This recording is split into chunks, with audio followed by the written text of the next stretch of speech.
दोस्तों ये नीम की खली है, आज मैंने भिगोई है और मैं इसको 7 डेज़ के बाद पौधों में तकरीबन आधा गिलास के आसपास 200 ml के आसपास इसको मैं डालूँगा।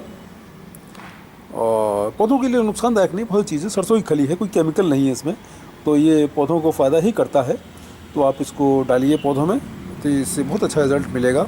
और मैं अपने पौधों में डालूँगा तो आपको रिज़ल्ट कैसा आता है दिखाऊँगा मैं आपको। धन्यवाद दोस्तों गार्डन चैनल में आपका बहुत बहुत स्वागत है।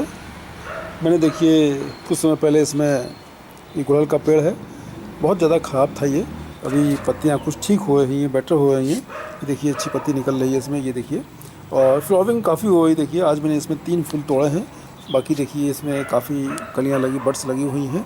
मैंने सरसों आपको दिखाया था, सरसों भिगोया और सरसों की जो खली थी उसको जब 7-8 दिन भीग गई, बहुत बुरी तरह सड़ गई, वो मैंने इसमें डाला था।